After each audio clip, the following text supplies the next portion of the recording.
Grupo Mateo 514 tiene el placer de presentar el audiolibro La mejor herencia, The Best Inheritance. El libro fue escrito por Christopher Von Smith y publicado por P. J. Kennedy en el año de 1848 en Nueva York. La mejor herencia, Christoph Von Smith. Prólogo. La providencia de Dios se muestra poderosamente en esta historia, donde un ciego recobra la vista para encontrar un tesoro material que generaciones antes se había escondido, pero más el gran tesoro es el Evangelio. Primera de Pedro 1:4. Para una herencia incorruptible, incontaminada e inmarcesible, reservada en los cielos para vosotros. Capítulo 1. La familia Volmar. La familia Volmar, compuesta por el padre, Frederick Volmar, un eminente comerciante, su esposa Teresa, una dama sumamente amable, y dos prometedores hijos, Maximilian y Fanny, era una de las más ricas, y lo que es aún mejor, una de las más honorables de la gran ciudad comercial donde residían. El señor Volmar había heredado de su padre un comercio muy extenso y próspero, y gracias a su propio talento, diligencia e integridad, lo había ampliado y mejorado, logrando una fortuna considerable. Pero no se dejaba envanecer por su prosperidad y solía decirle a su esposa: «Querida Teresa, todo lo que poseemos es un don de Dios, pero nuestros hijos son nuestros tesoros más valiosos, y educarlos bien es nuestra primera y más esencial obligación». Hasta el momento en que comienza nuestra historia, Volmar había tenido éxito constante en todas sus empresas comerciales, pero finalmente llegó un revés. Una mañana, mientras estaba sentado en la mesa del desayuno con su esposa e hijos, el cartero le entregó una carta que anunciaba que una gran empresa con la que había estado relacionado había quebrado de manera completamente inesperada y que sus deudas financieras alcanzaban una suma enorme. Esto fue un gran golpe para el señor Volmar. Una gran parte de su riqueza se perdió, pero así como no se había ensoberbecido con la prosperidad y la riqueza, tampoco se dejó abatir por la desgracia y el fracaso. El Señor dio, el Señor quitó. Job 1:21c. Dijo a su esposa, y ella añadió sin titubear: «Bendito sea el nombre del Señor». 1:21d. Volmar aprovechó este triste acontecimiento para inculcar una lección a sus hijos. «Esto», dijo él, «es lo que siempre les he dicho. Nunca debemos poner nuestra confianza en las riquezas de este mundo, sino solo en Dios, quien las da y las quita, y quien puede devolverles cuando coincida con sus designios llenos de sabiduría. Esta es una verdad que pueden aprender claramente de la historia de su abuelo y bisabuelo, cuyos retratos, como pueden ver en sus marcos ricamente dorados, son los adornos más preciados de esta habitación. Su bisabuelo, Lucas Volmar, quien fue mi abuelo, era con mucho el hombre más rico de esta ciudad. Si juntáramos todo lo que tenemos o alguna vez tuvimos, sería solo una fracción comparada con su enorme fortuna. Pero lo perdió todo en la guerra de los 30 años, de la cual han oído hablar a menudo. Se vio obligado a huir del enemigo. Mi abuela no sobrevivió mucho tiempo a esta aflicción. Murió poco antes de que su esposo fuera forzado a huir de su hogar. Su único hijo, mi padre, era un bebé en ese momento y mi abuelo lo llevó consigo en su huida. Poco después, la ciudad fue asediada por el enemigo. Innumerables balas y proyectiles que incluso hoy en día todavía se encuentran ocasionalmente en las paredes fueron lanzados contra la ciudad y muchas casas fueron arrasadas. Un gran proyectil cayó en esta misma casa en la que ahora vivimos, dañándola enormemente aunque sin prenderle fuego. La ciudad fue saqueada y pillada, innumerables familias fueron reducidas a la extrema pobreza y muchas perecieron por hambre y peste. Fue sin duda un tiempo de aflicción y dolor. Mientras tanto, mi abuelo residía en un país extranjero, donde estaba severamente agobiado por la necesidad, pues aunque se había provisto de una gran suma de dinero para su viaje, tuvo la desgracia de ser asaltado por el enemigo en el camino. Los amigos cuya ayuda había anticipado lo recibieron con gran frialdad.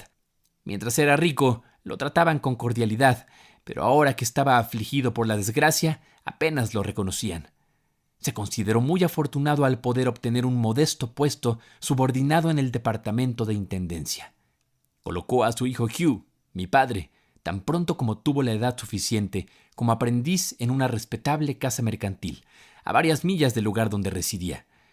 Pero cuando el muchacho apenas tenía 14 años, su padre fue repentinamente arrebatado por una violenta fiebre que azotaba el distrito como consecuencia de la guerra. Tan pronto como sospechó que su muerte se acercaba, envió un mensajero especial para convocar con urgencia a su amado y único hijo Hugh a su lecho de muerte. Pero solo llegó para contemplar a su querido padre como un cadáver y para bañar su pálido rostro con lágrimas. Así murió este hombre digno, quien solo unos años antes era universalmente estimado y poseía inmensas riquezas, en tierra extranjera, exiliado y casi en pobreza y miseria. El dolor de su hijo junto a su lecho de muerte fue indescriptible, pero desde ese momento que lo despojó de todo apoyo terrenal, se aferró con aún más confianza que nunca a Dios. Cuando completó su aprendizaje, permaneció algunos años con su maestro en calidad de empleado, y con el tiempo ascendió al puesto de contador. Al término de esta destructiva guerra, y con el restablecimiento de la paz en el país, regresó a esta, nuestra ciudad paterna, pobre en bienes terrenales, pero rico en conocimiento y virtud. Había adquirido un conocimiento profundo del comercio. Gracias a los amables esfuerzos del magistrado, recuperó esta casa en la que ahora habitamos. No contenía más que cajas vacías, salvo que para su gran alegría encontró 2 admirables retratos de sus familiares intactos. «Todavía los conservo», dijo Volmar volviéndose hacia los niños. «¿Los ven allí? ¿No tiene vuestro bisabuelo un aspecto verdaderamente venerable con ese traje antiguo? ¿Y vuestra bisabuela no refleja en sus rasgos una mujer piadosa, modesta y gentil? ¡Ay, mis queridos niños! Ambos eran almas verdaderamente cristianas. Ahora miren los retratos de mis propios padres, vuestro abuelo y abuela. Mandé pintarlos y enmarcarlos para que coincidieran con los otros retratos. Tú conociste al primero, Max, y puedes recordar sus rasgos. A menudo te llevaba en sus brazos y te acariciaba en sus rodillas. Y ambos pueden recordar a la buena y amable anciana que los quería tanto y solía darles tan hermosos regalos de Navidad.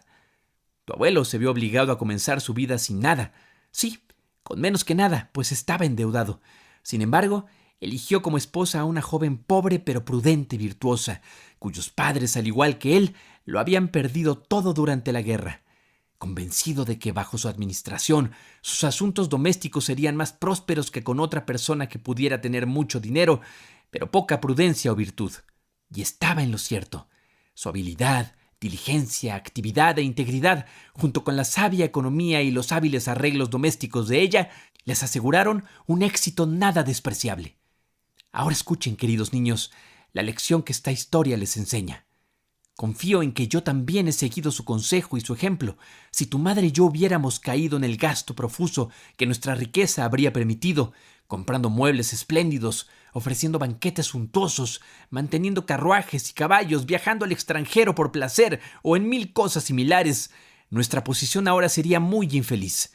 Y la gran pérdida que hemos enfrentado probablemente habría implicado la ruina de nuestra casa. Así que podemos consolarnos por la pérdida. No causará un gran desajuste en mi negocio. Podré continuar como hasta ahora y nos hemos librado de la necesidad de hacer recortes en nuestro estilo de vida, lo cual, cuando se impone repentinamente, siempre resulta doloroso y humillante. Con discursos como estos, el señor Volmar tuvo la sabiduría de extraer de este aflictivo acontecimiento las ventajas más importantes para sus hijos, tal como la abeja extrae miel, incluso de las flores venenosas. Sin embargo, sus infortunios aún no habían llegado a su fin. La caída de la gran firma que tanto lo había afectado arrastró consigo a otras casas comerciales, lo que le ocasionó aún más pérdidas. Sentía una sincera compasión por todas ellas. «Son mucho más desafortunados que yo», decía. «Con cuánto gusto los ayudaría a todos si estuviera en mi poder». En la medida de lo posible, hizo todo lo que pudo, y donde aún era factible salvar su crédito, los apoyó tan generosamente con su dinero y su nombre que lograron continuar con sus negocios. Sin embargo, los tiempos se volvieron aún más desfavorables para los negocios y sobrevino una gran estagnación del comercio. Las mercancías que poco antes habían sido muy rentables, ahora dejaron de ser demandadas y permanecieron en su poder sin venderse. Bueno, dijo Volmar, es cierto que los tiempos han cambiado, pero no estamos solos en esto. El labrador también, cuando ha trabajado su tierra con el sudor de su frente, espera una rica cosecha. Pero el mal tiempo o las tormentas de granizo a menudo arruinan sus esperanzas. ¿Por qué habría de ser más afortunado el comerciante? Dios tiene propósitos sabios en todo lo que nos sucede, y aun lo que más nos aflige, a menudo resulta ser para nuestro bien. Debemos confiar en esto y decir con valor y confianza: hágase tu santa voluntad. Pero una nueva desgracia golpeó severamente. Un barco con un cargamento muy valioso para el cual ya tenía muchos pedidos se perdió en el mar. Estaba profundamente afligido por la noticia, pero agradeció a Dios que al menos la tripulación se hubiera salvado. Una vida humana, dijo él, vale más que todo el cargamento del barco. Mientras tanto, su situación se volvía cada día más crítica. Revisó sus libros y equilibró el estado de sus cuentas. «¡Ay!», dijo mientras dejaba su pluma. «¿Puede ser que deba renunciar a mi negocio y que apenas me quede algo de toda mi propiedad? Bueno, al menos me consuela saber que puedo pagar a mis acreedores honestamente y que nadie perderá por mi causa. Mi conciencia ante Dios y mi honor ante los ojos de los hombres están intactos, y no hay ningún hombre vivo que tenga motivos para hablar mal de mi nombre. Y después de todo, si mis acreedores no me presionan, si me dan tiempo para organizar mis asuntos, espero poder salir de mis dificultades actuales». Pero había un banquero rico que amenazó con frustrar sus expectativas. Volmar había entregado letras a este banquero por casi $10,000 que vencían en 8 días. Le suplicó que le concediera un poco más de tiempo, pero el banquero, sin compasión, respondió: «Ni una hora más. Debe pagar o protestaré sus letras y lo haré arrestar. A menos que tenga mi dinero en moneda corriente sobre esta mesa para el próximo jueves, es decir», dijo mientras miraba su libro de cuentas, «el 20 de junio. Sin duda, irá a prisión». El pobre señor Volmar regresó a casa con el corazón abatido. «Ay», dijo, «solo me preocupan mi esposa y mis hijos. Oh, cuánto se afligirán si su padre es enviado a prisión. Aparta, oh Dios misericordioso, en tu compasión, aparta esta pena de ellos». Capítulo 2. El anciano ciego. Volmar decidió entonces recurrir a 2 de sus amigos, a quienes él mismo había ayudado en numerosas ocasiones con dificultades económicas, para pedirles prestada la suma necesaria.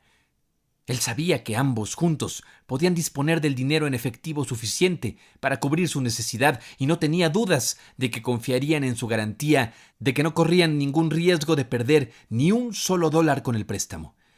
Pero el primero le dijo con 1000 expresiones de cortesía que lamentaba profundamente no estar en condiciones de ayudarlo, ya que en ese momento debía realizar un pago considerable.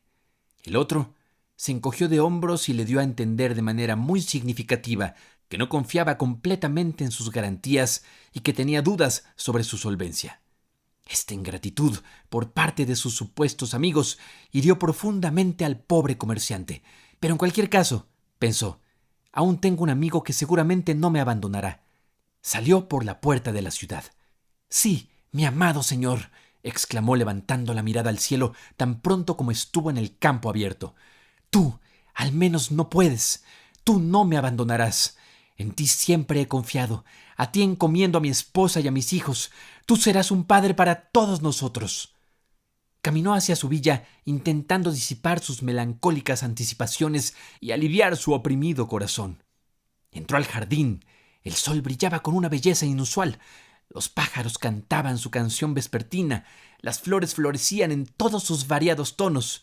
Aún así, su corazón se volvió de repente indescriptiblemente pesado.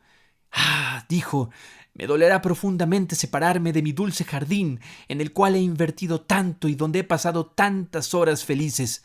Pero ¡ay!, es inevitable. Y tal vez incluso me vea obligado, junto a mi esposa e hijos, a dejar casa y hogar y buscar refugio en algún rincón de la tierra que solo Dios sabe dónde será».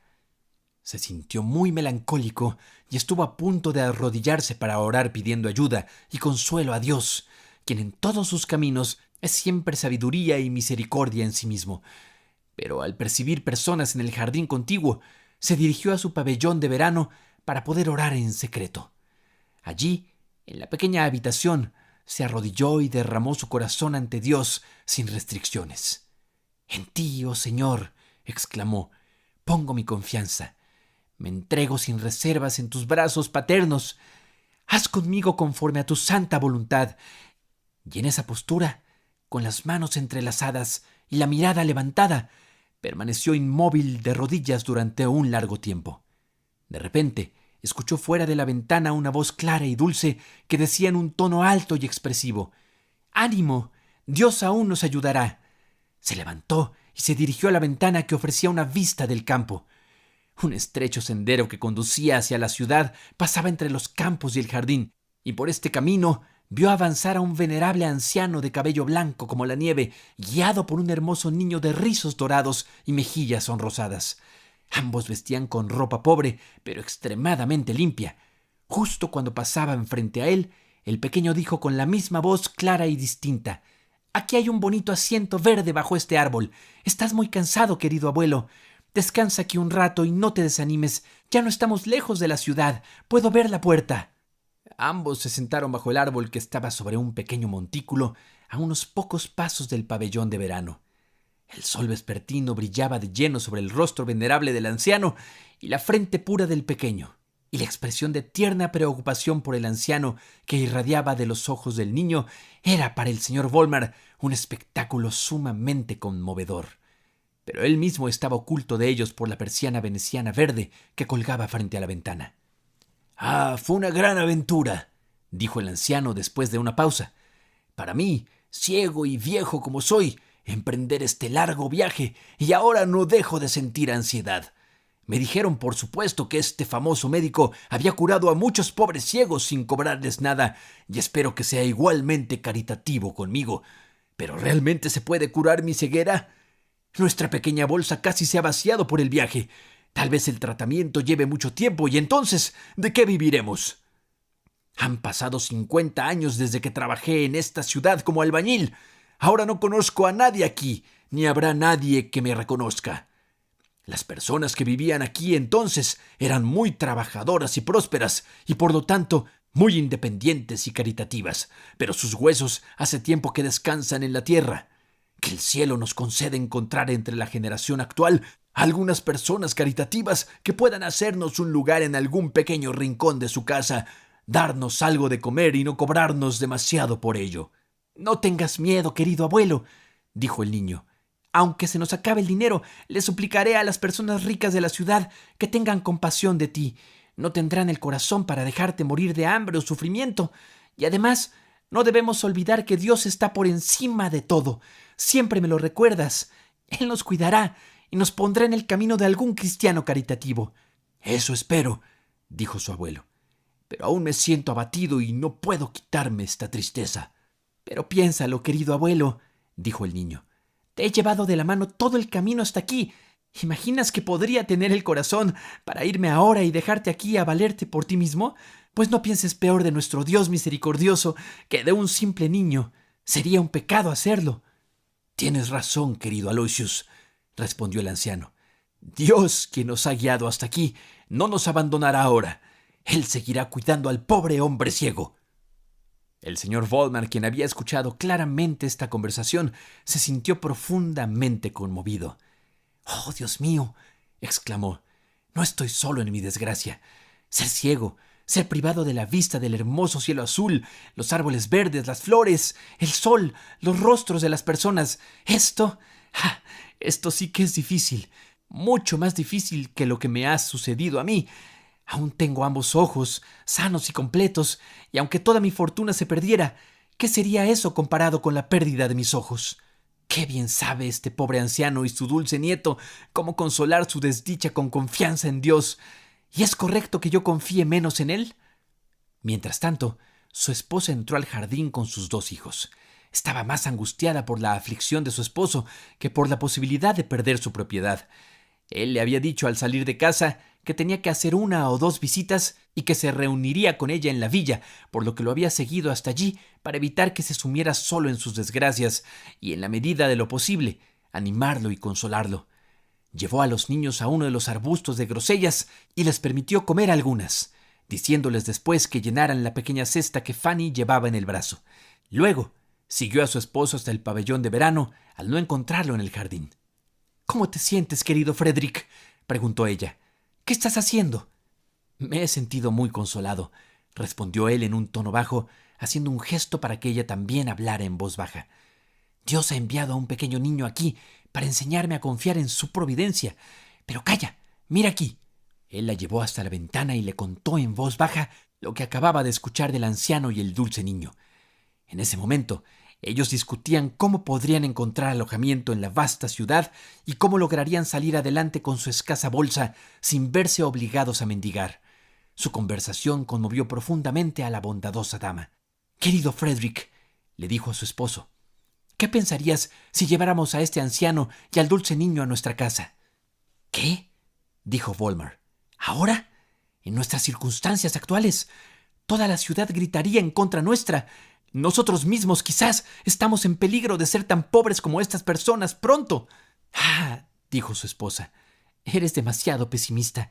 Yo aún tengo esperanzas. E incluso si perdiéramos la mayor parte de nuestra propiedad, aún si Dios quiere, tendríamos lo suficiente para poder dar una comida a un anciano ciego y a un niño pobre.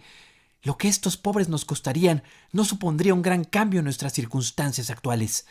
Podemos darles una habitación en nuestra gran casa sin que nos cueste un centavo, y su manutención no hará una diferencia notable en nuestra casa, donde en ocasiones más de 20 personas comen cada día.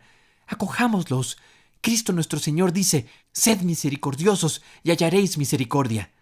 «Bueno», dijo Volmar, «aunque seas del sexo débil, tienes más valor que yo.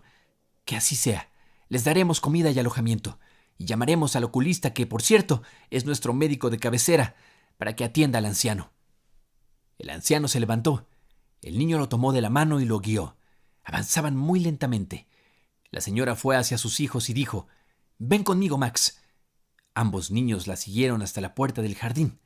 «Miren», dijo ella, «allí, en el sendero, está caminando un anciano ciego guiado por un pequeño niño. Díganles que vengan con nosotros aquí al jardín. Queremos hablar con ellos». Los niños corrieron tan rápido como pudieron y dieron el mensaje. Cuando el anciano y el niño, acompañados por los niños, se acercaron a la puerta, el señor Volmar y su generosa esposa estaban allí para recibirlos.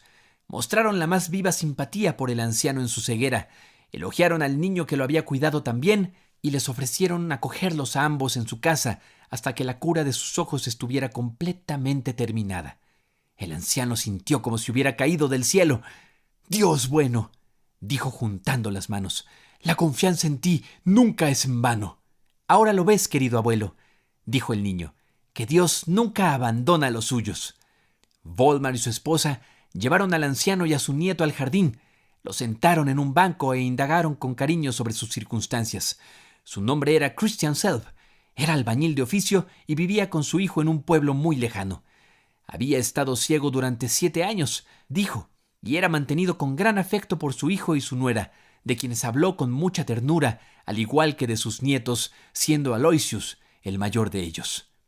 El señor y la señora Volmar los llevaron a su casa y les dieron una pequeña y ordenada habitación, y la propia señora Volmar les llevó la cena. Al día siguiente, el señor Volmar trajo al oculista, quien en el momento de examinar los ojos del anciano diagnosticó un caso de catarata común y expresó su esperanza de poder curarlo. «Primero debemos», dijo él, «darle al pobre anciano 3 días de descanso tras las fatigas de su viaje, y luego, con la ayuda de Dios, procederemos a la operación». «Ahora, alabado sea Dios», exclamó Aloysius. «Oraré fervientemente a él durante estos 3 días para que guíe el juicio y la mano del cirujano en la operación». «Hazlo, mi querido pequeño», dijo el cirujano, «y nuestra operación no puede fallar». En la mañana del tercer día, el cirujano llegó para realizar la operación. Al anciano lo colocaron en un asiento. El cirujano preparó sus instrumentos. El pequeño Aloysius se arrodilló a poca distancia. Sus manos levantadas temblaban de ansiedad y con el corazón palpitante y la respiración contenida, fijó sus ojos en el cirujano. Más lejos estaban Volmar, su esposa y sus 2 hijos. Nadie más fue admitido, aunque todos en la casa habrían deseado estar presentes. Todo estaba tan silencioso que se habría podido escuchar caer un alfiler. Con una mano firme, el cirujano realizó las incisiones necesarias y al poco tiempo el anciano exclamó: «¡Ah, puedo ver! Querido nieto, veo tu rostro. ¡Oh, únanse a mí para agradecer a Dios y al buen cirujano!». El pequeño niño saltó, besó repetidamente la mano del doctor y brincó de alegría. «¡Oh, alabado sea Dios!», exclamó. Oh, qué felices estarán mi padre y mi madre y todos mis hermanos y hermanas cuando lleve a casa a mi abuelo con su vista restaurada. El anciano se sentó con las manos entrelazadas y oró en silencio.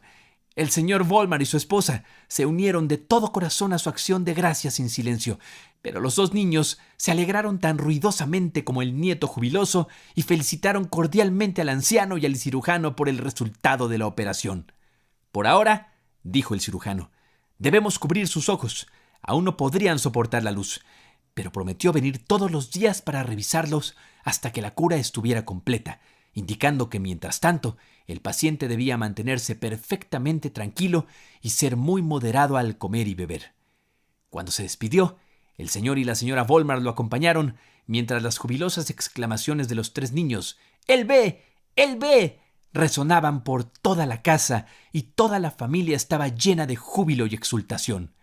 Mientras tanto, el anciano se arrodilló con los ojos vendados para dar gracias a Dios.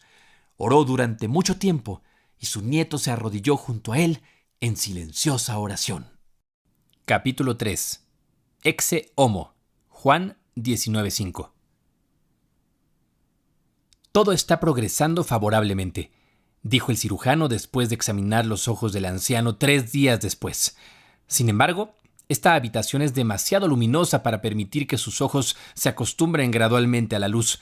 Pero recuerdo, mi querido señor Volmar, que usted tiene abajo en la planta baja un pequeño y ordenado cuarto que da a su jardín. Está pintado de verde y el jardín afuera está cubierto de césped verde y sombreado por un follaje denso, e incluso las paredes del jardín están cubiertas de hojas verdes. ¿Permitiría que este buen anciano, en quien usted está tan interesado, pase allí unas horas cada día? Con 1000 bienvenidas, dijo Volmar. Puede sentarse allí todo el tiempo que desee cada día. Es un lugar muy fresco y agradable, especialmente en las horas de más calor, y la luz que entra por las puertas de vidrio es excepcionalmente suave y agradable. ¡Puertas de vidrio!, exclamó Aloysius, quien era un sencillo niño de campo. Eso es muy extraño. Me gustaría verlas. ¿Puedo mostrárselas?, preguntó el pequeño Max. Necesitará conocer el camino para poder guiar a su abuelo hasta allí. Bueno, entonces bajen juntos, dijo el señor Volmar, y los dos niños se fueron corriendo de la mano, con Fanny siguiéndolos a un ritmo más tranquilo. El único adorno de esta bonita habitación era una valiosa pintura que representaba a Nuestro Señor con la corona de espinas en la cabeza, el manto púrpura sobre los hombros y la caña en la mano. Era un medio cuerpo, pero de tamaño natural, y estaba magníficamente enmarcado. Tan pronto como Aloysius lo vio, juntó las manos y exclamó: «¡Oh, qué hermoso, qué exquisito! Eso es un exe homo. He aquí el hombre. Tenemos uno en nuestra casa, pero nunca en toda mi vida vi a nuestro Señor pintado tan maravillosamente como aquí. Parece como si estuviera vivo. ¡Oh, con cuánta paciencia y confianza levanta sus ojos al cielo! Me hace llorar. Y la corona de espinas, uno pensaría que son espinas reales. Y las gotas de sangre sobre la corona de espinas, en la frente, las mejillas y los hombros, donde no está cubierta por el manto púrpura, son tan naturales que parece como si estuviera goteando a cada momento.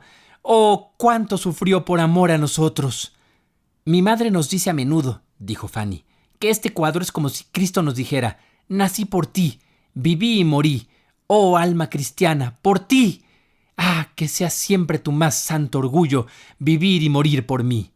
Y el otro día, cuando ella misma estaba muy melancólica, la escuché decir mientras miraba el cuadro: «Ay, si Cristo sufrió tanto por nosotros y llevó esa corona de espinas en su cabeza por nuestra causa, ¿cómo podríamos esperar ir al cielo sin pruebas y caminar como si fuera por un camino cubierto solo de rosas?» «Es un cuadro noble», dijo Max. «Un inglés que estaba pagando una factura a mi padre el año pasado lo vio y ofreció 100 libras por él, aunque en ese momento estaba colgado en la oficina, cubierto de humo y polvo. Durante la cena, cuando mi padre habló con mi madre y el viejo contador sobre ello, el contador dijo: «Yo daría el cuadro si recibiera una oferta así. Es capital no empleado». Pero mi madre exclamó: «Oh, no, no es así. Un cuadro como ese, tan hermoso e impresionante, no es capital improductivo. El hombre no vive solo de pan, ni del oro que posee». «Muchas veces yo también», dijo mi padre. «He contemplado el cuadro con admiración, pero fue este caballero inglés quien primero me señaló su valor como obra de arte. Después lo mandó limpiar y restaurar por el pintor más hábil de la ciudad y lo colocó en ese hermoso marco dorado. Mejoró tanto que apenas pudimos reconocerlo y todos en la casa quedaron encantados con él. El pequeño Max y Fanny llevaron entonces a Aloysius al jardín. Estaba encantado y sumamente entretenido con la fuente, ya que nunca había visto una antes y no podía dejar de admirarla.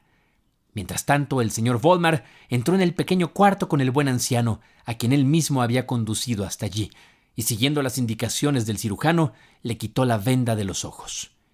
El primer objeto en el que descansaron sus ojos fue el hermoso Ecce Homo. ¡Oh!, exclamó con el mayor asombro. ¿Qué veo? Conozco bien este cuadro. Lo vi solo una vez en mi vida, y eso fue hace más de 40 años, y a la luz de las velas, pero nunca lo he olvidado desde entonces. Sí, ese rostro pálido y sangrante, esa mirada agonizante hacia el cielo, esas espinas que laceran la frente y las sienes, a menudo me han perseguido en mis sueños. La hora en que lo vi fue una de las más decisivas de mi vida. Tan solo pensarlo aún me llena de agitación. Sus palabras me asombran, respondió Volmar. No le comprendo. Dígame cómo fue que vio este cuadro y por qué le causó tal impresión. Permítame primero preguntarle, dijo el anciano, si el cuadro lleva mucho tiempo en esta casa y si usted ha tenido la casa en su posesión desde hace mucho tiempo o si realmente adquirió la casa o el cuadro. Tanto el cuadro como la casa, dijo Volmar, han llegado a mí desde mi abuelo. Pero ¿a qué vienen todas estas preguntas, mi querido viejo amigo? Debo hacerle otra pregunta más antes de poder explicarme, respondió. Por favor, dígame si su abuelo murió en esta casa o si huyó durante la guerra sin poder regresar jamás a su hogar. Mi abuelo, dijo Volmar, murió lejos en una tierra extranjera, pero estoy asombrado del propósito de todas estas preguntas. ¿Su abuela seguía viva y estuvo presente en su muerte?, preguntó nuevamente el anciano.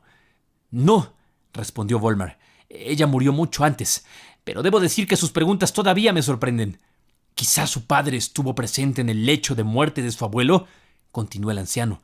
¿Nunca le dijo que su padre le comunicó un secreto importante antes de morir? Sus extraordinarias preguntas me desconciertan cada vez más, respondió el comerciante. Mi abuelo murió de una fiebre violenta que le privó de sus sentidos. Mi padre, que entonces era un niño, fue convocado a su lecho de muerte, pero lo encontró ya como un cadáver. Otra pregunta, dijo el anciano. ¿Su abuelo dejó una gran fortuna? ¿Era su padre un hombre rico? Mi padre, dijo Volmar, cuando regresó a su ciudad natal, era, podría decirse, un hombre pobre. Le costó mucho esfuerzo lograr reabrir y restablecer su negocio, que había sido arruinado por la guerra. El anciano miró con mucha atención al señor Volmar. «Usted se parece muchísimo a su abuelo», dijo.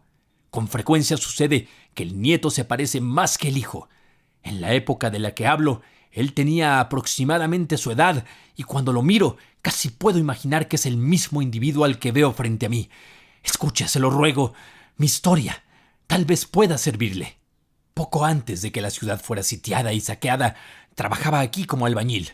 Una noche, un viejo secretario vino a mi maestro y le pidió que lo acompañara para ayudar a su amo a esconder sus bienes más valiosos. Sin embargo, mi maestro estaba enfermo y no podía ir, pero me propuso a mí como su sustituto, ofreciendo garantizar mi honestidad y confiabilidad con su propia vida y bienes. Así pues, acompañé al viejo sirviente. Era una noche oscura y terrible. La lluvia y la tormenta eran realmente horribles. Sin que me dijeran el nombre de la casa ni del propietario, me llevaron a través de un gran vestíbulo hasta una oficina. Su abuelo, pues no puedo dudar que era él, pareció algo sorprendido de que mi maestro le hubiera enviado a un hombre tan joven. Permaneció en silencio por un momento, pero cuando el secretario le comunicó las palabras de mi maestro, el comerciante le ordenó encender 2 velas adicionales a la lámpara que estaba sobre el escritorio y colocarlas en la mesa sobre la cual colgaba este cuadro. Me pidió que jurara nunca divulgar a ningún mortal ni una palabra del misterio que iba a confiarme, excepto, posiblemente, al heredero legítimo. Él dictó el juramento y yo, con la mano derecha levantada, repetí las palabras después de él mientras estaba de pie frente al cuadro. Luego me condujo desde la oficina a través de una serie de almacenes abovedados y bien surtidos. El viejo secretario nos acompañó todo el tiempo. Por una estrecha escalera de piedra que conducía al subsuelo, llegamos a un pasaje angosto, desde el cual accedimos a cavernas excavadas en la roca, donde se encontraban varios recipientes grandes. Finalmente, el secretario abrió otra puerta, equipada con cerraduras fuertes, y entramos en una pequeña bóveda formada por grandes piedras cuadradas. Allí, el rico comerciante había guardado sus vinos más selectos, pero ahora los toneles habían sido apartados a un lado y junto a la pared yacían 2 cofres, uno grande y otro pequeño, junto con una cantidad de piezas de plata. El comerciante señaló una piedra cuadrada en la pared, no más grande que las demás, y a aproximadamente 1 pie del suelo. «Esta piedra», dijo él, «oculta la entrada a un compartimento secreto donde planeo esconder mis bienes.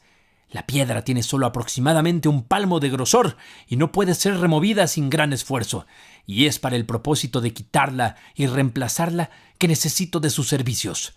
Las herramientas de hierro necesarias ya estaban preparadas y un balde con mortero estaba a mano, porque el prudente caballero el día anterior había empleado a otros 2 albañiles para reparar el muro del patio y había pedido a su confiable viejo secretario que trajera de manera discreta tanto mortero como fuera necesario para su propósito ulterior. Logré quitar la piedra sin dañarla. Requirió no poca habilidad y cuidado, pero lo conseguí.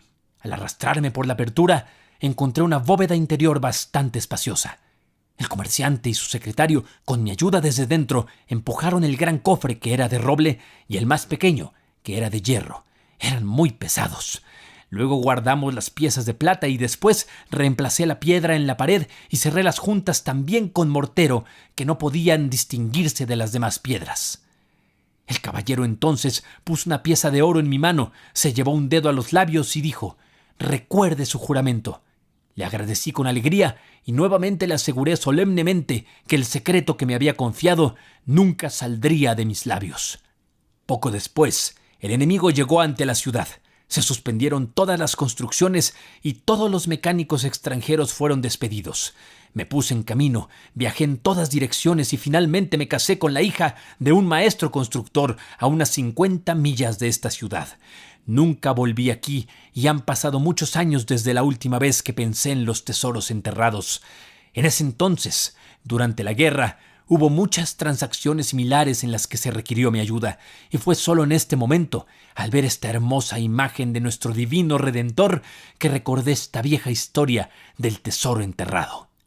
«Queridísimo y bondadoso señor Volmar», concluyó el anciano, «creo que es una clara intervención de la providencia la que me trajo aquí. Dios movió su corazón caritativamente para acoger en su casa a un pobre anciano ciego. Él abrió mis ojos para que pudiera ver este hermoso cuadro y revelarle su herencia oculta. Él recompensará su benevolencia. Este mismo cuadro exquisito, que hasta ahora siempre que usted lo contemplaba llenaba su corazón y los de su querida familia de admiración y deleite, será ahora el medio, bajo el cielo, de traer también una bendición temporal a su hogar». Capítulo 4. El tesoro. El señor Volmar había escuchado con gran atención la narración del venerable anciano. «Puede que tenga razón, mi buen amigo», dijo él. «Siempre se ha conjeturado que mi abuelo debió haber escondido un considerable tesoro en algún lugar. Él previó prudentemente que la guerra arruinaría completamente el comercio y, por lo tanto, fue reduciendo gradualmente el alcance de sus operaciones comerciales y aparentemente transfirió su inmenso capital a otro lugar o lo enterró junto con todos sus objetos valiosos. Pero ni mi padre ni yo pudimos encontrar el más mínimo rastro de ello. Sin embargo, la descripción que usted da de la estrecha escalera de piedra, del pasaje angosto y de la bóveda subterránea coincide exactamente, y estoy completamente convencido de que mi abuelo ocultó sus mejores tesoros detrás de esa piedra. Pero dudo mucho que aún se encuentren allí. El enemigo que saqueó nuestra ciudad y registró todas las bóvedas, sótanos e incluso tumbas, mostrando una extraordinaria sagacidad para descubrir tesoros ocultos, probablemente también haya encontrado este. También es posible que mi abuelo confiara su secreto a algún supuesto amigo, quien pudo haberlo traicionado y haberse apropiado de este tesoro en privado. Aún así vale la pena intentarlo, y lo examinaremos tan pronto como sea posible». «Podemos hacerlo de inmediato», respondió el albañil. «Lléveme allí de una vez. Podría saber de un vistazo si la piedra ha sido movida o no, y así podría determinar el destino del tesoro». «No», dijo Volmar, «aún no. Podría dañar sus ojos. «Oh», respondió el albañil, «el tenue resplandor de estas bodegas oscuras no deslumbrará mis ojos en lo más mínimo, y por lo tanto no podrá hacerles ningún daño». «Bueno, entonces», dijo Volmar, «venga conmigo. De todos modos, quería traerlo aquí como constructor experimentado para que vea una de estas bóvedas que ha sufrido un gran deterioro y sobre la cual mi gente me ha llamado la atención varias veces con ansiedad. Usaremos esto como la razón de nuestra visita y mantendremos el otro asunto en privado por un tiempo». Caminaron del brazo. Cuando el anciano llegó a la bóveda más interna, dijo: «Sí, es aquí. Todavía recuerdo este pequeño ventanuco redondo con la reja de hierro fuerte. Tuvimos que cubrirlo entonces con un grueso paño de embalaje para evitar que la luz se filtrara y nos delatara durante nuestra empresa nocturna. La piedra que buscamos está directamente frente a esta ventana». El señor Volmar apartó 2 de los toneles que estaban contra la pared. El anciano se coló con cierta dificultad entre ellos. «¡Victoria!», exclamó. «La piedra está intacta. Reconozco mi trabajo. El tesoro aún está ahí. ¡Alabado sea Dios!». «Sí, gracias a Dios», exclamó Volmar. «Él sabe que mi corazón no está puesto en el oro ni en la riqueza, pero en mi situación actual, este descubrimiento es un favor divino y bien oportuno. Hoy sacaré estos toneles y traeré palancas y otras herramientas necesarias. Mi criado Paul nos ayudará. Aún es un joven, como lo era usted en aquel tiempo, pero es tan leal y honesto como usted. Vuelva conmigo ahora. Esta noche nos pondremos manos a la obra, aunque, como dije, esto debe permanecer en secreto por ahora». Cuando cayó la noche, Volmar, su esposa, el anciano y el criado Paul fueron a la bóveda. Durante la tarde, Volmar había cubierto el pequeño ventanuco redondo con una alfombra. Los toneles fueron apartados y las herramientas estaban listas. El viejo albañil quería empezar a trabajar, pero Volmar le dijo: «Debe reservarse por ahora. Intentaré su oficio, aunque nunca lo haya aprendido, y solo le pediré consejo». El activo Paul relevó ocasionalmente a su amo en el trabajo. Finalmente aflojaron la piedra y Paul y su amo la retiraron. Paul se metió con una vela encendida y primero vio la colección de vajilla que estaba completamente verde y mohosa. Sacó una pieza tras otra: un centro de mesa de plata, lámparas de plata maciza, copas, tazas, platos, saleros, cucharas y tenedores. La señora Volmar los recibió con manos temblorosas y se maravilló de sus extrañas y anticuadas formas. Paul sacó luego el pequeño cofre de hierro que el señor Volmar tomó bajo su cuidado y finalmente se ocupó del gran cofre de roble, que era tan pesado que solo con la ayuda de una palanca pudo empujarlo hasta la entrada del pasaje. Volmar y el anciano, que considerando su edad aún era muy fuerte, lo sacaron por completo con la ayuda de Paul desde atrás, que empujó con todas sus fuerzas. Como no encontraron la llave, Volmar se vio obligado a usar una palanca para abrir los cofres. En la parte superior del cofre de roble encontraron algunas piezas finas de vajilla, de exquisita manufactura, bañadas en oro. Debajo había varias pequeñas bolsas de cuero marcadas con cifras que, por su peso, parecían estar llenas de oro. El señor Volmar abrió una de ellas. Contenía nada más que monedas de oro de una acuñación muy antigua, pero tan hermosas y brillantes como si acabaran de ser acuñadas. Más abajo había bolsas pesadas llenas de dólares que, sin embargo, en su mayoría se habían vuelto verdes. El pequeño cofre de hierro contenía en estuches de diversas formas y tamaños toda clase de joyas costosas, especialmente adornos femeninos de oro, ricamente engarzados con diamantes. La señora Volmar estaba casi más encantada con estas joyas que con las monedas de oro y plata. En el fondo del pequeño cofre encontraron 2 estuches de plomo, sellados con cemento impermeable para protegerlos de la humedad. «Son muy ligeros», dijo el señor Volmar, «y probablemente no contienen más que documentos familiares, que sin embargo seguramente serán de gran valor para mí». Luego ordenó a Paul que llevara las pesadas bolsas de dinero hasta su gabinete tapizado en azul, para aligerar los cofres. Una vez que Paul, quien era muy eficiente, terminó esta tarea, el señor Volmar dijo: «Ahora debes ayudarme a subir el gran cofre. Y tú, Teresa», le dijo a su esposa, «seguramente serás capaz, y no tengo dudas de que estarás dispuesta a subir el pequeño cofre con las joyas, con la ayuda de nuestro viejo amigo, ya que las valoras tanto. Dejaremos el resto de la vajilla aquí por ahora, asegurándonos de cerrar la bóveda con cuidado». La cerró y todos subieron al gabinete azul. El viejo albañil y Paul se fueron a la cama con gran ánimo, pues ambos se interesaban vivamente por la fortuna del señor Volmar y éste también les había prometido una considerable recompensa. Sin embargo, el comerciante y su esposa se quedaron despiertos casi hasta el amanecer. La señora Volmar examinó las joyas, limpiando los diamantes con un paño de gamuza. «Mira, Frederick», dijo, «qué brillantes y vivos siguen luciendo estos diamantes después de tanto tiempo. Me encantan, pero los engarces macizos y anticuados me provocan una sensación melancólica sobre la fugacidad de la vida. Tu abuela debió llevar estas joyas en tiempos ya muy lejanos. ¿Pero qué tenemos aquí, envuelto en papel aceitado y sellado con cera?» «¡Oh, mira!», exclamó. «Este pequeño retrato, engarzado en cristal y oro, es el retrato de tu abuela, Bárbara Volmar. Fue pintado cuando aún era una novia, como lo testifica la inscripción en la parte trasera. En ese tiempo tenía solo 18 años. Qué hermosa, fresca y radiante se ve. No tan seria como en el retrato de cuerpo entero en la sala, donde aparece como una matrona venerable. ¿Pero quién es este? Es tu abuelo, Lucas Volmar. En ese tiempo era casi un joven. Qué vivaces y animados son sus ojos, qué lozanas sus mejillas, y qué rica es la cabellera que adorna su cabeza. Esos mechones divididos», dijo sonriendo, «seguramente son más bonitos que la vieja peluca francesa que lleva en el gran retrato». «No es bueno», respondió Volmar, «que nuestro espíritu sea más duradero que la carne que lo encarna y que se marchita como la flor del campo. Nuestra alma es más perdurable que el oro o los diamantes. En el fin del mundo se derretirán en el fuego. Pero Dios creó nuestra alma inmortal. A Él sean el honor, la alabanza, la gloria y la gratitud por los siglos de los siglos». Capítulo 5. Importantes papeles familiares. Mientras la señora Volmar se ocupaba de las joyas, su esposo revisaba los documentos manchados por el tiempo que encontró en los estuches. Contenían numerosos papeles familiares que le interesaron enormemente y mostraban que su abuelo había estado en correspondencia con los hombres más distinguidos de aquella época. «Este documento», dijo finalmente a su esposa mientras desenrollaba un papel, «es el más importante de todos. Contiene un relato del tesoro y está completamente escrito de puño y letra de mi abuelo, quien lo ha titulado Mi última voluntad y testamento. Escuchemos lo que escribe».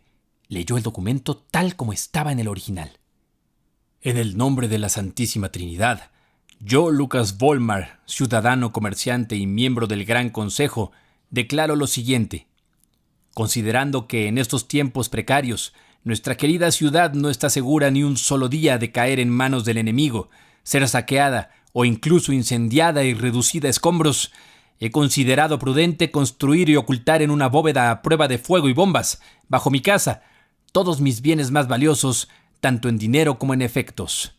Y considerando que, debido a este gran peligro, incluso para mi vida, ya no es seguro para mí permanecer aquí, dado que el enemigo está especialmente en mi contra, y como he comprobado, no ocultan que han jurado mi muerte, porque consideré mi deber ante Dios y la patria apoyar la buena causa, proporcionando con mis propios recursos, hombres, municiones y equipos, y considerando que incluso dentro de la ciudad ha surgido un partido hostil que amenaza con ganar ventaja y ya no tolera mi presencia aquí, me veo obligado a dar la espalda a nuestra amada ciudad natal y emprender una penosa huida.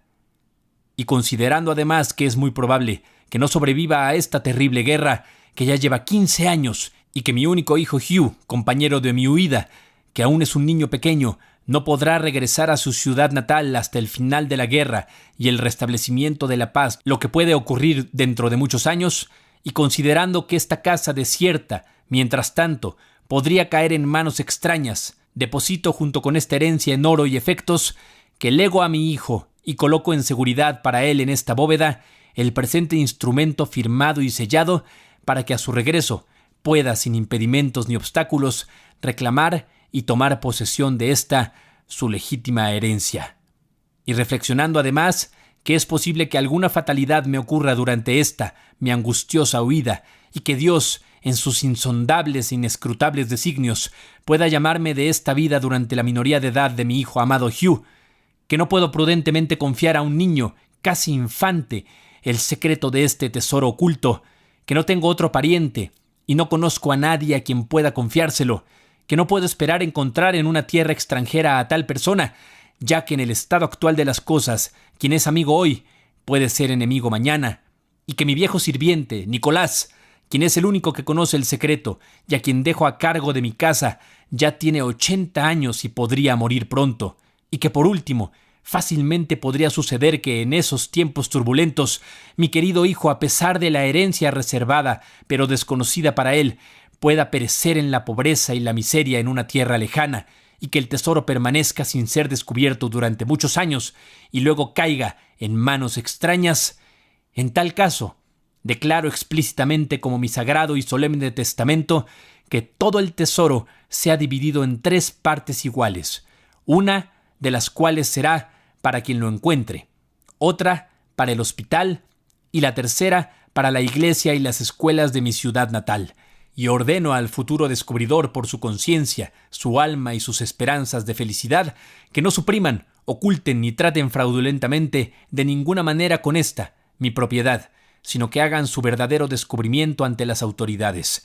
Que recuerde que en el mundo venidero tendremos que rendir cuentas por cada moneda injustamente adquirida y que por lo tanto ocultar este tesoro sería comprar con ello remordimientos en este mundo y terribles castigos en el próximo, y que los honorables magistrados, burgomaestres y concejales de nuestra ciudad valoren y evalúen todos según el descubrimiento que se les haga y lleven a cabo mi testamento según la distribución mencionada. Sin embargo, así como espero en Dios que Él continúe otorgando a mi mencionado hijo y heredero y a sus descendientes, mis nietos y bisnietos, la rica bendición que Él me ha concedido a mí mismo, añado para su beneficio esta admonición paternal. Mi querido hijo Hugh, y ustedes, mis amados nietos, no permitan que esta herencia mía los conduzca a la indolencia, el lujo, la extravagancia o la pompa ociosa. No sean como el rico glotón del Evangelio, no sea que la bendición se convierta en una maldición para ustedes.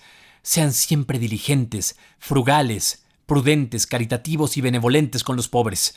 No olviden que Dios ha designado a los ricos como sus mayordomos y administradores de la riqueza que les ha confiado y que debemos rendir cuentas ante su tribunal del modo en que la hemos empleado y dispuesto para el bien de nuestros semejantes, el sustento caritativo de los pobres y el avance del bien común. Así, la bendición temporal será también una fuente de felicidad eterna. Hijo mío, escucha esta palabra de tu Padre amoroso e imprímela también en los hijos con los que Dios pueda bendecirte en el futuro. Te dejo mi bendición, y a ustedes también, mis futuros nietos, cuyos rostros nunca veré. Bendiciones para todos ustedes. Escribo este pergamino en un momento de peligro inminente de muerte, que sea para ustedes como mi testamento póstumo. Y ahora los encomiendo a ustedes y a toda mi posteridad a la protección de Dios.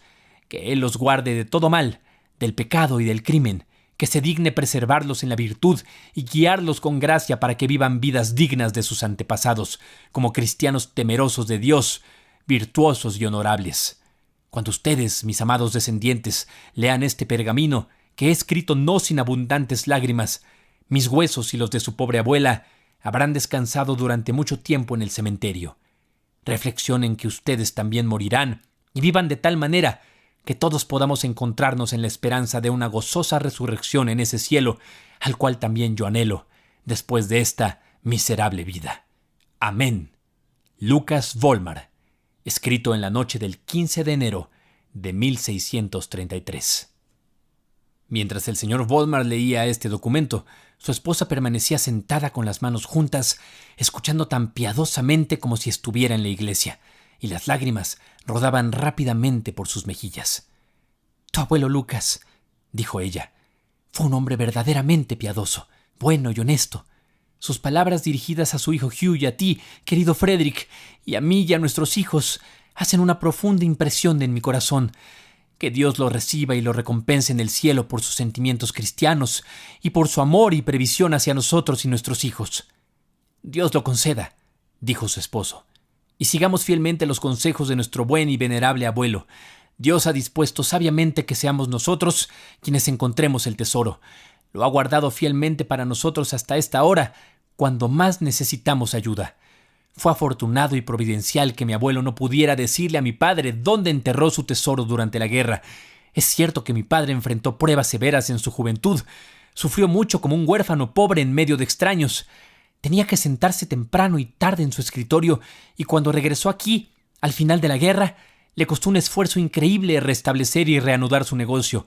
Pero al hacerlo, se vio obligado a entrenarme también en la industria y el trabajo y a hacerme maestro de todo el conocimiento necesario para un comerciante. Si hubiera entrado antes en posesión de todo este dinero y propiedades, quizás habría perdido la cabeza. Tal vez habría puesto mi corazón en estas riquezas perecederas y me habría entregado a la indolencia y a la disipación. La experiencia enseña que las grandes riquezas rara vez llegan a la tercera generación. Hay un proverbio que dice: el abuelo acumula, el hijo disipa y el nieto pasa hambre. Y es algo que ocurre con demasiada frecuencia. Por lo tanto, debemos adherirnos a nuestros hábitos habituales de vida sencilla, laboriosa y frugal, y acostumbrar a nuestros hijos a lo mismo, pero sobre todo debemos educarlos, como hasta ahora, en el temor de Dios. Las riquezas sin el temor de Dios son un don peligroso y han sido la ruina, tanto del cuerpo como del alma, de muchas víctimas desafortunadas. Una buena educación es la mejor herencia que podemos dejar a nuestros hijos. La riqueza es una propiedad muy incierta, pero la verdadera piedad y la virtud sólida están más allá de todo precio. Tienen un valor que no solo es valioso en este mundo, sino que conserva su valor por toda la eternidad. Capítulo 6. El banquete de despedida. El señor Volmar durmió solo unas pocas horas y luego se dirigió a la habitación del viejo albañil, cuya honestidad y prudencia habían conquistado completamente su afecto. «Mi buen amigo», dijo, «le debo mucho. A usted le debo la herencia de mi abuelo». «Oh, no, no», respondió el anciano. «Soy yo quien está en deuda con usted. Usted ha sido el medio para devolverme la vista. Me acogió, un viejo ciego y desconocido, en su casa. Llamó al oculista para mí y le prometió una generosa recompensa si lograba devolverme la vista. Ha cuidado de mí y de mi nieto con la mayor ternura. Durante el resto de mi vida, que ahora siento está llegando a su ocaso, nunca podré agradecerle lo suficiente. Pero demos ambos las gracias a Dios. Fue Él, nunca puedo repetirlo lo suficiente.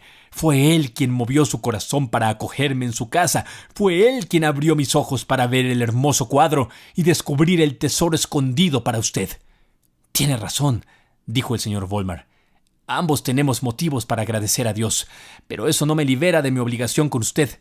Venga a vivir, buen padre, a mi casa, de ahora en adelante. Yo, mi esposa y mis hijos le consideraremos nuestro abuelo y, como dice el dicho popular, llenaremos su camino de flores». «Oh, no, no, no, no», dijo el anciano. «Le honro y le amo a usted y a los suyos con toda mi alma, pero aún así anhelo volver a mi humilde cabaña. Mi hijo y mi nuera están contando los días para verme, y ¡oh!, cómo mi corazón anhela ver a mis nietos más pequeños, cuyos rostros nunca he contemplado.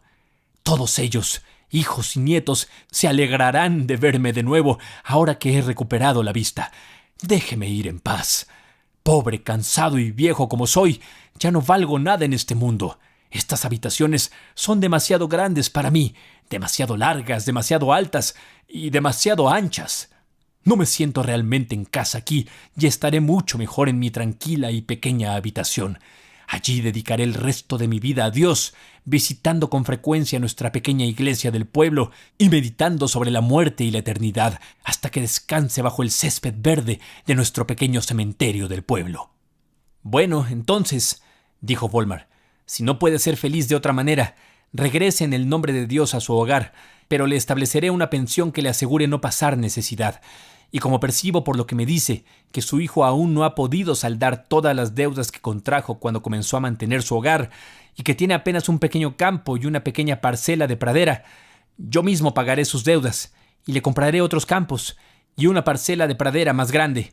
En cualquier necesidad, tanto usted como su hijo podrán contar siempre con mi ayuda en la medida en que el dinero pueda socorrerles. Por el momento, debe permanecer con nosotros hasta que sus ojos estén completamente recuperados y luego lo enviaré de regreso a su hogar en mi propio carruaje». El día antes de su partida, Volmar le dijo al anciano que su esposa había preparado una pequeña cena de despedida para esa noche. «Usted, su nieto, mis hijos y yo», le dijo, «iremos a mi villa por un rato hasta que sea la hora de cenar». Ellos fueron. Era una hermosa tarde de verano. No había ni una nube en el cielo y soplaba una suave y refrescante brisa. «Misericordiosa providencia», dijo el anciano al entrar al jardín y mirar a su alrededor. Hace unas semanas estuve aquí ciego y en total oscuridad, sin poder ver nada de todo el esplendor que el cielo ha creado. ¡Oh, qué hermoso está el cielo al atardecer! ¡Qué glorioso ese sol poniente, que convierte todo a su alrededor en oro! ¡Qué encantadoras son estas rosas y todas estas otras flores cuyos nombres desconozco! ¡Ay! Es cierto lo que dicen. Un hombre ciego es un hombre pobre. Aquellos que ven son ricos, aunque no sepan valorar sus riquezas. El pequeño Max cerró los ojos. «Sí, es verdad», dijo. «Es muy triste ser ciego y tener que andar a tientas en la oscuridad. Yo no daría mis ojos por todo el oro, la plata y las joyas que mi padre encontró en la bodega». «Tienes razón», dijo su padre. «Pero mira todas estas hojas verdes, estas rosas, todas las flores del jardín, las espigas de trigo en los campos y las briznas de hierba en los prados. Todas estas flores, hojas, espigas y briznas, todo lo que vemos está pintado dentro de la pequeña pupila de tu ojo. ¡Qué increíblemente, qué infinitamente diminutas, finas y delicadas deben de ser estas imágenes! «Nunca me lo había imaginado», dijo Max asombrado. «Espera, Aloysius, déjame mirar dentro de tu ojo. ¡Oh! Declaro que veo mi propia imagen en él. ¡Oh, qué pequeña, fina y delicada es! La hermosa miniatura de nuestro bisabuelo no es ni la mitad de delicada, no es nada comparada con esto». Max tenía un pequeño libro en la mano, lo abrió y lo sostuvo en alto. «Yo también puedo ver el libro», exclamó, «pero no puedo leer las letras. Las páginas parecen estar completamente blancas». «Y sin embargo», dijo su padre, «cada letra y cada punto están pintados en el ojo. Siempre que miramos una página impresa o escrita, en ese momento, la escritura queda pintada en nuestro ojo». «Oh, qué pequeña debe ser la escritura», dijo Max. «Ningún hombre podría escribir tan pequeño como eso. Estoy asombrado». «Es para asombrarse», dijo su padre. «Qué sabiduría y poder, qué arte divino se manifiesta en esas imágenes y letras que, sin que lo sepamos, sin colores, lápiz, pluma ni tinta, se imprimen con tanta precisión y claridad en nuestros ojos. Cada rosa, cada lirio está verdaderamente representado, cada letra está fielmente transcrita, igualmente maravilloso y sí, aún más maravilloso es que esos objetos que están pintados tan diminutos en nuestros ojos nos parezcan, sin embargo, tan grandes. Qué diminuta es la imagen de la torre de nuestra iglesia allá a lo lejos. La aguja más pequeña no es tan fina ni afilada, y sin embargo, vemos la torre ante nosotros casi de tamaño inmenso, con sus decoraciones antiguas, sus ornamentos arabescos y su estructura abierta semejante a ventanas. Si consideráramos correctamente el ojo humano, este milagro de la omnipotencia divina, deberíamos caer de rodillas y en el polvo adorar al Creador Todopoderoso». Él miró reverentemente al cielo, y el anciano y los 3 niños sintieron una profunda conciencia de adoración hacia la omnipotencia y sabiduría de Dios. Cuando el sol se puso, el señor Volmar y su pequeño grupo regresaron a la ciudad. Mientras tanto, su esposa había preparado la mesa de la cena en el pequeño salón donde colgaba el Ecce Homo, y la había dispuesto con toda la vajilla antigua recién encontrada que había sido limpiada por un platero. 4 velas de cera ardían en candelabros de plata, y la vajilla de plata sobre el mantel blanco como la nieve brillaba y centelleaba tan brillante y hermosa como si acabara de salir de la tienda. «¿No se ve esta plata muy diferente ahora?», dijo Max a su pequeña hermana riendo a carcajadas. «Cuando la viste por primera vez, ¿recuerdas que dijiste que no beberías de esas tazas verdes por nada del mundo?». Su padre pidió silencio y Fanny, a quien le tocaba esa noche, dijo la oración y se sentaron a la mesa. El anciano en cuyo honor se daba la cena se sentó entre el señor y la señora Volmar, y Aloysius se sentó entre Max y Fanny. Durante la cena apenas se pronunciaron palabras, salvo sobre los eventos ocurridos desde la noche en que el señor Volmar vio por primera vez al anciano y a su nieto desde la ventana del pabellón de verano. «Fue una afortunada casualidad para mí», dijo el anciano, o más bien una disposición misericordiosa de Dios, que el señor Volmar me viera sentado allá y escuchara mi conversación con mi nieto. «Sí, digno de toda estima», continuó. «Yo no puedo repetirlo lo suficiente. Fue Dios quien movió su corazón para compadecerse de mi situación, aunque usted mismo estaba en la mayor de las dificultades, y recibirme tan amablemente en su casa. ¡Ah! Cuando entonces me senté en aquel lugar, ciego y envuelto en la oscuridad, una oscuridad aún más profunda habitaba en mi alma. Cómo temblaba mi corazón por mi futuro, siendo un anciano y un extraño en esta gran y populosa ciudad. Qué feliz soy ahora que he recuperado mis ojos, tan buenos como nuevos. Ciego y pobre vine aquí, vuelvo viendo y cargado de regalos. ¡Qué alegría llevaré a mi hogar, donde mi hijo, su esposa y sus hijos se verán libres de preocupaciones y aliviados de su angustia! ¡Oh, soy indigno de toda la misericordia que mi Dios me ha mostrado! Y a nosotros también, dijo la señora Vollmar. Él ha sido igualmente bondadoso y misericordioso. Estuvimos en un peligro inminente, no solo de perder nuestra casa en la ciudad y nuestra villa, sino de quedar reducidos a una condición muy pobre y además expuestos a un infinito desprecio y humillación. Dios le ha usado a usted, querido padre, como un ángel, para mostrarnos dónde estaba la ayuda preparada para nosotros. Incluso en el mismo momento en que nuestro abuelo, por sus manos, colocó ese tesoro en aquella bóveda secreta, nuestro buen Dios había preordenado esta gran misericordia para nosotros. Él previó esta misma hora en la que todos estamos aquí sentados, regocijándonos y alabando su bondad.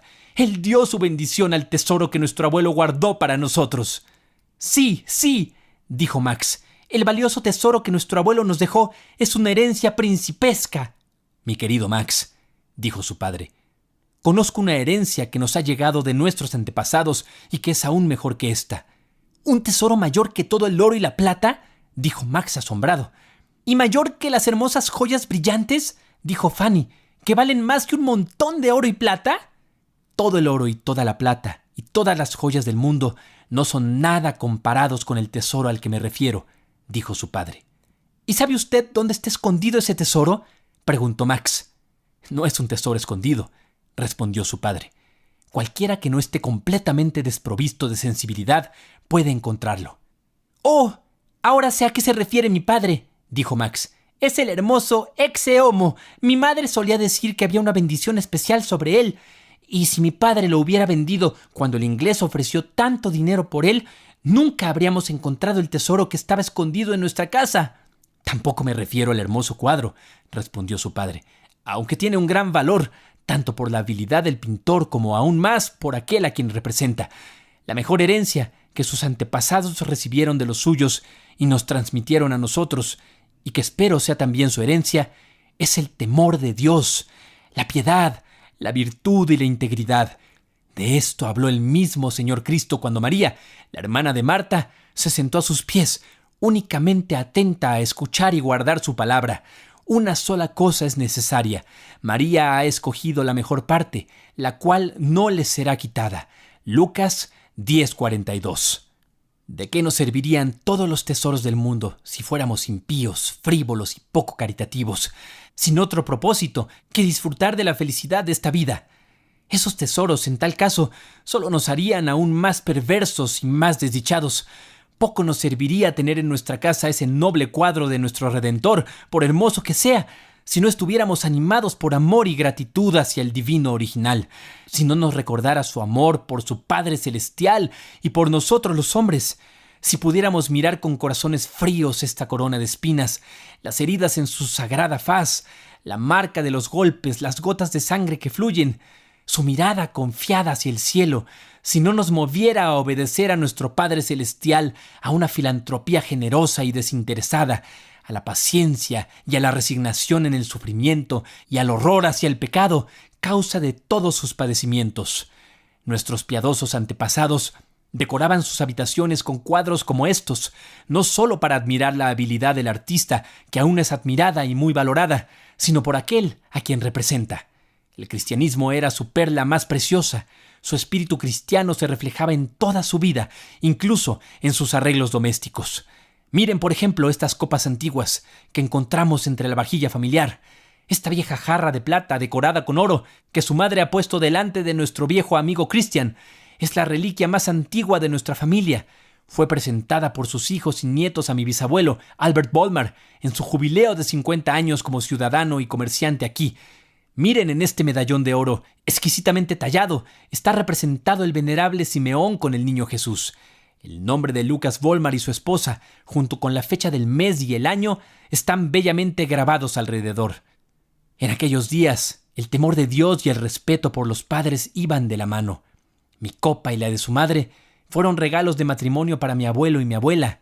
En la mía están representados la primera pareja de casados en el paraíso. En la de su madre, las bodas de Caná. Y alrededor están grabados los nombres, el día y el año.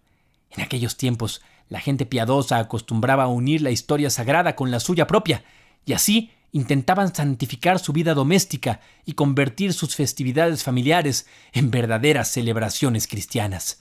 Estas 3 pequeñas copas, hijos míos, de las que están bebiendo, son regalos de Navidad. Tu pequeña copa, Fanny, fue un regalo del padrino de mi abuela. La tuya, Max, fue entregada a los padres de mi abuelo en el día de su bautizo, como está grabado completamente en ambas. Y la hermosa copa que Aloysius tiene delante de él fue un regalo de Navidad para la hermana de mi abuelo.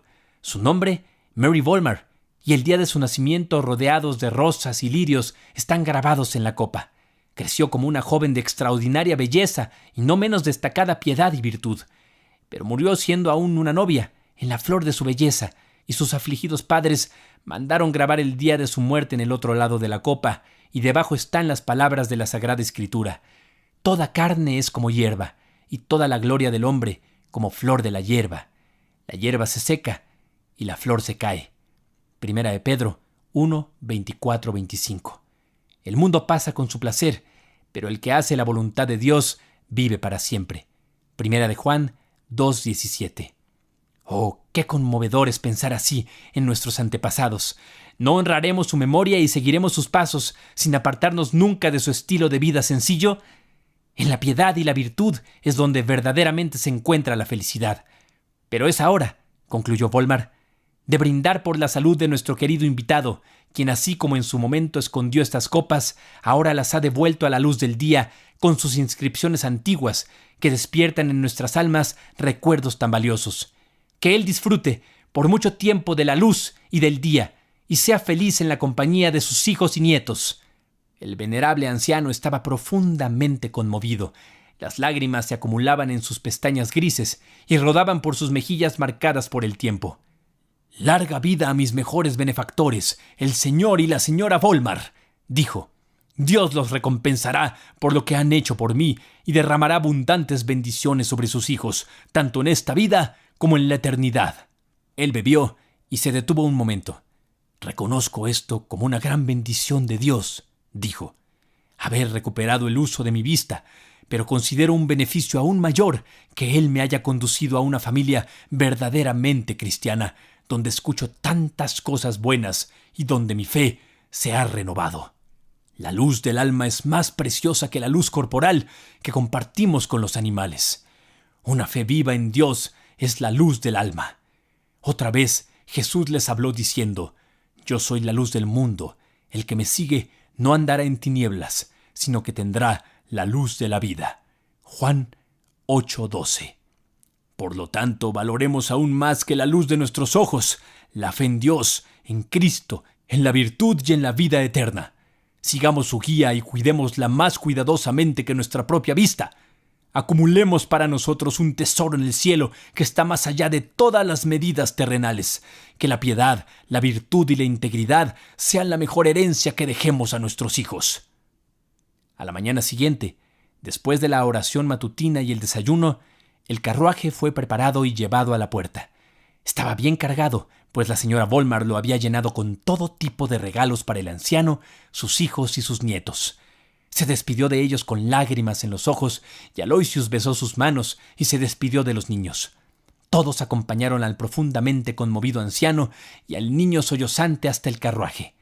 «Que Dios les recompense por todo», dijo una vez más, «y que Él permanezca siempre con ustedes, que todos vivamos en la fe en Cristo y que muramos como Simeón, preparados para decir: ahora, Señor, despides a tu siervo en paz, conforme a tu palabra, porque han visto mis ojos tu salvación, la cual has preparado en presencia de todos los pueblos». Lucas 2:32. Este audiolibro fue una producción de Grupo Mateo 5:14, basado en el libro escrito por Christopher Von Smith, La mejor herencia, The Best Inheritance, publicado por P.J. Kennedy en el año de 1848 en Nueva York. Esperamos que lo hayas disfrutado. Hacedlo todo para la gloria de Dios. Primera de Corintios 10:31.